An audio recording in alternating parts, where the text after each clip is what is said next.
Hello and welcome to another episode of the Growing Mind Brain Injury Group podcast, where we share lived experience, insights, guidance and advice to families and the professionals supporting them after a brain injury. I'd like to also thank our sponsors, Abilities Enabled, who have helped us put this podcast together.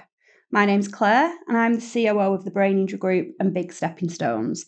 And today I'm delighted to be joined by the wonderful Petrina Sill of the Eden Dora Trust. Thank you for having me. Thank you for joining us. So you're going to share a little bit about your personal and professional experience. Tell us a little bit about the Eden Dora Trust and the work that you do through that. So we're really grateful to have you. Thank you. If you could start, do you want to tell us a little bit about why you set up the Eden Dora Trust? Absolutely. So I set up Eden Dora Trust after my daughter, when she was 6, got encephalitis. At the time, I knew nothing about encephalitis, and it was a really, really scary time. Felt very, very alone, and I just didn't want anyone else to feel the way that I felt. It was very scary. Yeah.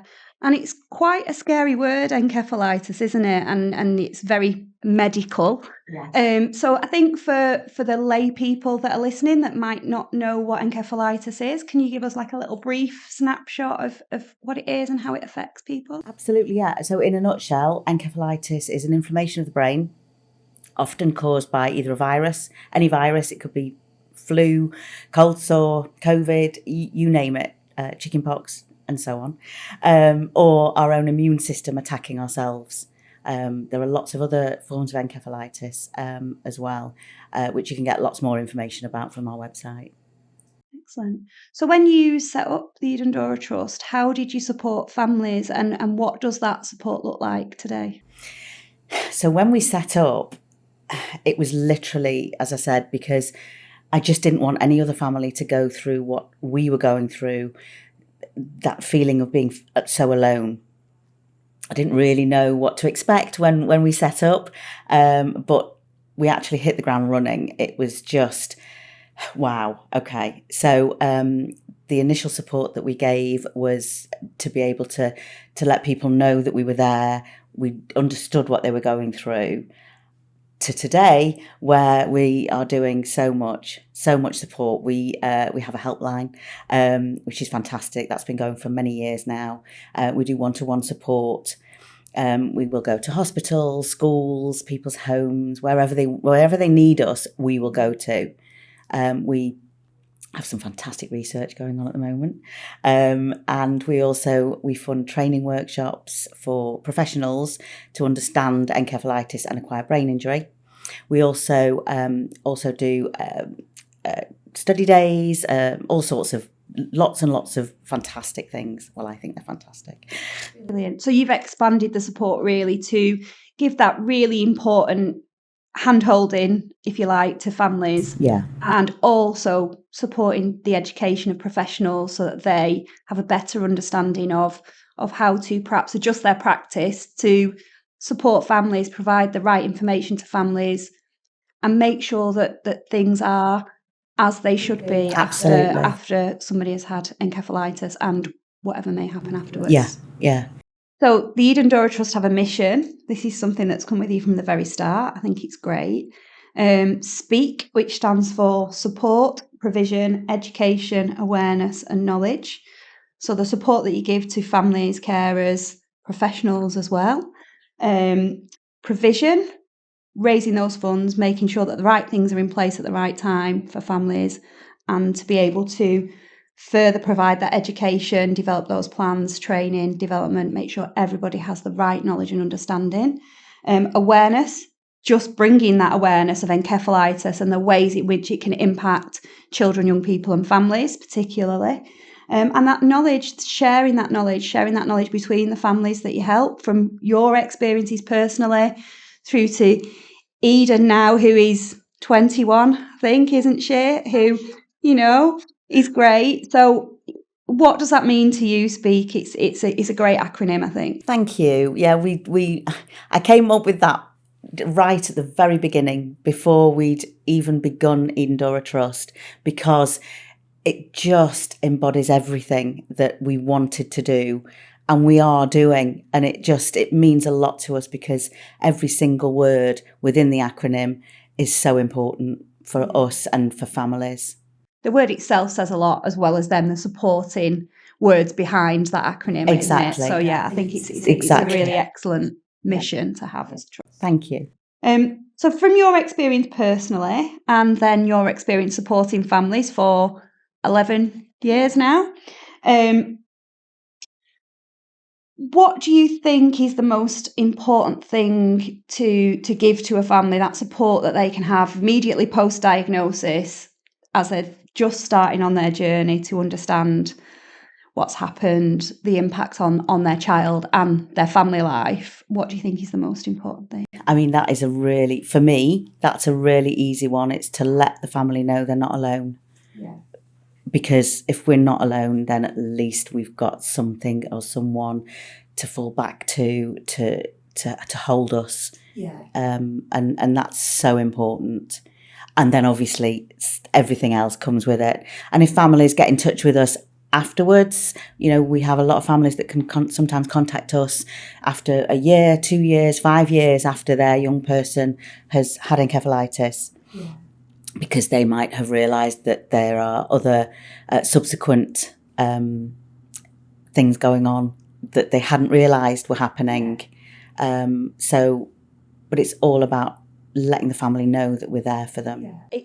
Immediately after diagnosis is a really scary time for families with any diagnosis for a child, isn't it? And there's so much information to take in that I suppose you do perhaps get some families that come to you a little bit further down the line. Exactly. Because they've just needed that little bit of time in between to just come to terms with things themselves and absorb the bits of information that they've been given at that point in time before they're able to then go, right, hang on, okay, I need to speak to somebody else now who can help me through this. Absolutely. Because sometimes you don't know you need the help, especially if you haven't been given the information or you don't know the information. So you might think that you're just, your young person, your child is fine. They've come out of hospital and they're fine. If you don't necessarily know that actually they could have a subsequent acquired brain injury and all the ramifications of that, then that's when you realise, actually, I need some more help here. Yeah, and I think that's probably a really key point, isn't it? So the Eden Dora Trust supports children and young people up to the age of 25. And there's a difference. There's a difference for children and young people, isn't there, who have encephalitis. Do you want to tell us a little bit specifically about that? You've mentioned acquired brain injury, and that other way that you may need to support children and young people that the trust can help and support those families. Yeah. So when a child is discharged from hospital, often they have on their discharge letter, it'll say encephalitis. It won't necessarily say acquired brain injury. So when the young person goes back to school, they can not have necessarily the correct support in place because this child is now going back to school with an acquired brain injury. And that's when things can get really tricky. So one of the huge things that's so important is to communicate with the young person, communicate with the family, with the school, and just making sure that the support is in place for the family, for the child. Yeah, and when we talk about the support for professionals, it's not just clinical or therapy professionals, is it? It's the educational professionals, doesn't get recorded through any SEN information that a child has an acquired brain injury, any acquired brain injury. And I think if that is not on your discharge letter for encephalitis, it's really challenging for teachers, SENCOs, support staff within schools to understand what it is and how they can help and support the young person returning to school so that they've got the best chance of getting the right education for them and having brilliant outcomes at the end of the day. No, you're so right. It's just, you've already got, it's a battle in itself, as we all know, going back into school with an acquired brain injury. But if you've not got the diagnosis of an acquired brain injury, it's even harder. we are all working together collaboratively with some fabulous people to try and raise the awareness of acquired brain injury within the educational system, so that young people are getting the support they need. Yeah, and that's something you and Eden are both very passionate about, isn't it? Very. And doing a lot of work alongside the work that you do with the trust to support that. So that's really great to know. As we know, encephalitis can be a bit of a race against time. Clinical professionals have got a lot of things to sort of work through to make that diagnosis swiftly and efficiently. What would you like clinicians who are perhaps treating a child or young person with suspected encephalitis to think about as part of their clinical practice? I think the thing that we have found the most is keeping encephalitis at the forefront of your mind. There's a lot that clinicians have to keep at the forefront of their mind. And sadly, often encephalitis can sometimes fall off there. And it just needs to be at the forefront all the time so that the correct medication, if necessary, is given for a better result. Yeah, absolutely. I think that's perfect. Yeah, they've got a lot to remember, haven't they? But always keep that in mind. Exactly. And make sure you're doing the right things to either rule it out or quickly make that diagnosis so we can get the right treatment in place. A lot of the work that you do supporting those children and young people also looks at the impact that may have on their broader families, whether that be parents, siblings, other people close to that family. Can you share a little bit about some of the impacts on the broader family and how you try and support that through the Eden Dora Trust? Encephalitis and acquired brain injury affects the whole family, the whole family dynamics. So if there are siblings, for example, and the parent has been with the child in the hospital for X amount of months, and that sibling might feel terribly guilty because they are feeling jealous because that child in the hospital is getting so much attention, and they might feel angry and they might feel cross, there's a myriad of emotions that young sibling might feel, but won't necessarily feel that it's okay for them to talk about that because they feel that's wrong because their sibling is in hospital poorly.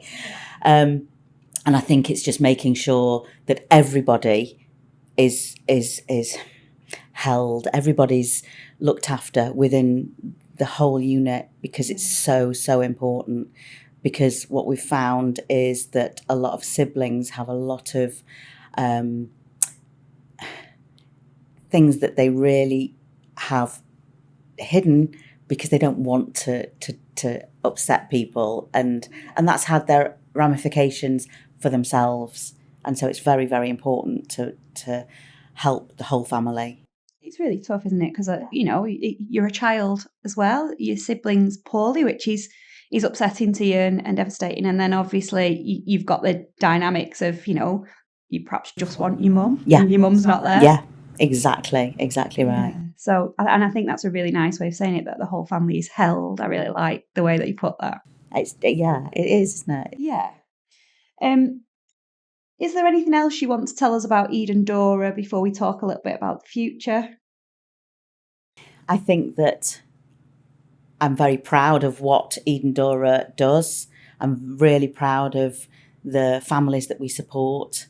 They're incredible. Yeah.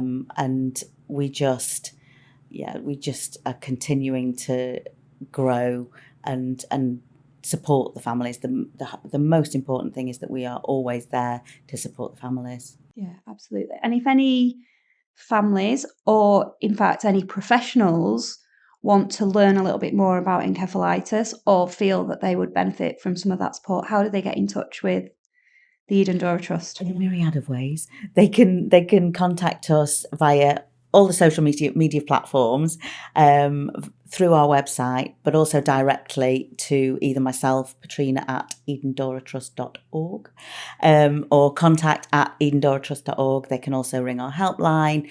They can drop us messages, however they need. Somebody will respond pretty quickly. Brilliant. What would you like for the future of the Eden Dora Trust? What do you think the future looks like in terms of the support you can deliver, the education you can provide to individuals, professionals, and what do you need as a charity to be able to get there?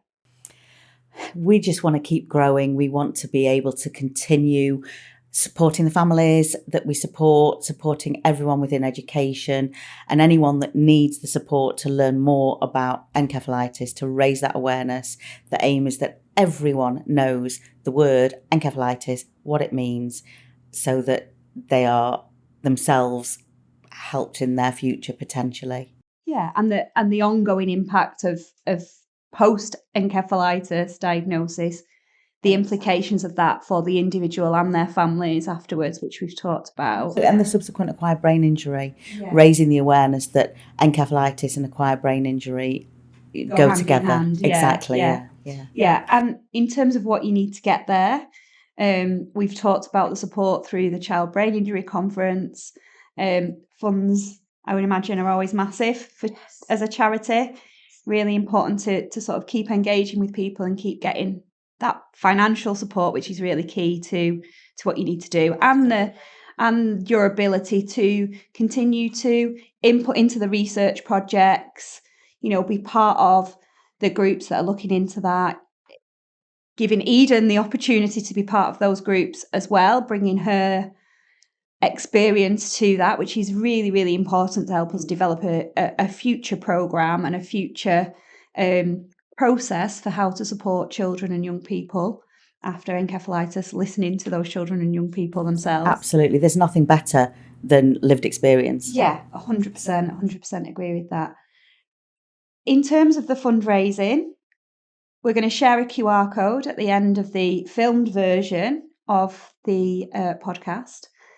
You can get in touch with us at inquiries@thebraininjurygroup.co.uk because we have got a link to be able to share that donation with you. But I think more than that, what you're looking for is those ongoing support from professional organisations perhaps, or companies that want to get involved, want to support the work you do, creating events, getting involved, sharing the word, bringing people together, and just allowing you to sort of drive things forward from there, raising money at the same time whilst doing something really fun, perhaps? Yes, yeah, absolutely. We would love to hear from anybody that would like more information about Eden Dora Trust, what we're doing and how they can be involved in supporting us and helping us to move forward. Yeah, absolutely. And again, any families that would like to get in touch, please contact you at petrina@edendoratrust.org, or you can come via us at the Brain Injury Group, enquiries@braininjurygroup.co.uk. Absolutely, yeah. Thank you so much for sharing your story, telling us about the Eden Dora Trust, educating us on encephalitis and acquired brain injury alongside that. And I think it's really important that we keep sharing your message, helping make sure we get the right support in place for children once they come out of hospital and go back into school and other areas of their life. So really appreciate you coming in and talking a little bit about your personal experience and also what you're trying to do through the trust. So thank you so much for that. Thank you so much for having us. And of course, we've got our booklets and leaflets, flyers, anything that anybody needs, along with obviously the helpline anytime. Anytime. Brilliant. Thank you again for joining us. Thank you again to our sponsors, Abilities Enabled. We'll be back soon with another episode of the podcast, so stay tuned.